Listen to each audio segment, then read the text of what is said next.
J'avais 27 ans quand j'ai découvert que j'avais le virus du VIH. J'ai commencé à avoir des difficultés lorsque j'ai pris cet engagement de témoigner à visage découvert. J'étais comme un extraterrestre. Ça a été un peu difficile, surtout pour ma maman. Elle m'a dit de ne même pas informer quelqu'un. C'est à travers de bouche à oreille que mon père a été informé. Mais ma mère a dit que si elle devrait me tuer, elle m'aurait tué depuis son sein. Malgré le rejet des autres, elle m'a toujours accepté. La grande difficulté pour une personne vivant avec le VIH/SIDA en Afrique de l'Ouest, c'est l'accès au traitement. Près de la moitié des personnes qui doivent avoir accès au traitement ne l'ont pas.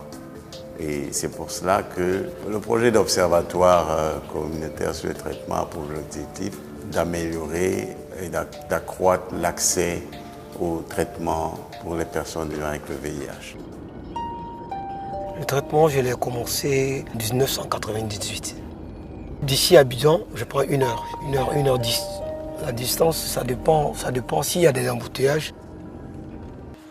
Le combat a été vraiment difficile parce que le traitement était venu, mais c'était payant. Il n'y avait pas d'argent. Après, c'était venu la subvention de l'État. Mais aujourd'hui, le problème, c'est les ruptures des médicaments. Tu prends un chemin. On dit l'essence, pour arriver au bout de ce chemin, il faut prendre au moins 10 litres. Toi, tu vois les stations, tu dis, bon, je prends 2 litres, ça va m'arriver à des stations, mais tu vas rester en cours de route. Certains patients qui vont au niveau de certains centres n'ont pas leurs médicaments disponibles. Et c'est pour cela qu'on parle assez souvent de rupture. Cette situation crée une situation de panique qui est tout à fait normale. Parce que lorsque vous arrivez dans un centre et que vous ne trouvez pas vos médicaments, vous avez peur parce que vous vous dites c'est probablement la fin.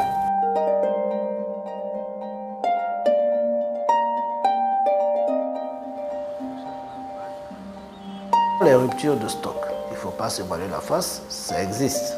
Il y a quelques pays actuellement dans la région d'Afrique de l'Ouest et du Centre où actuellement il y a vraiment de grosses ruptures d'antirétroviraux.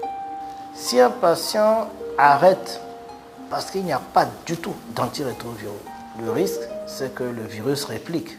Donc il ne faut même pas permettre qu'il y ait un arrêt de traitement du fait du système parce qu'il y a une rupture d'antirétroviraux.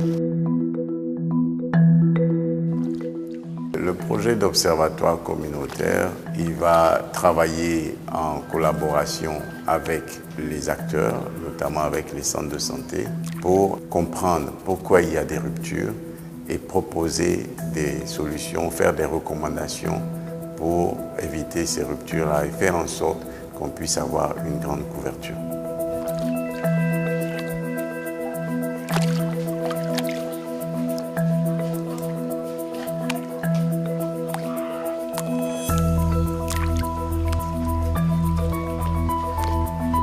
La société civile, c'est la voix qui est alerte et qui pose les problèmes réels des personnes qui sont infectées par le VIH.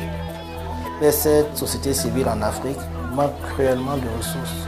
Tout ce qu'elles ont fait pour avoir l'accès au traitement, tout ce qu'elles continuent à faire pour qu'on n'ait pas de rupture de médicaments, doit être soutenu. La réalité est qu'il faut changer notre approche. Il faut que nous puissions intégrer de façon effective la prise en charge du VIH/SIDA dans le système de santé et dans le système communautaire pour que les personnes vivant avec le VIH/SIDA aient accès au traitement.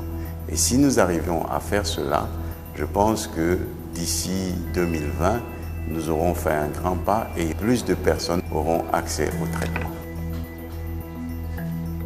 Le traitement, je le prends en 2 temps.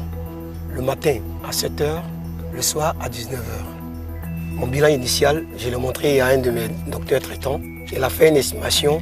Si je ne prenais pas les ARV d'ici 2 ans, je tombais dans la maladie VIH/SIDA. Aujourd'hui, je ne connais pas ça.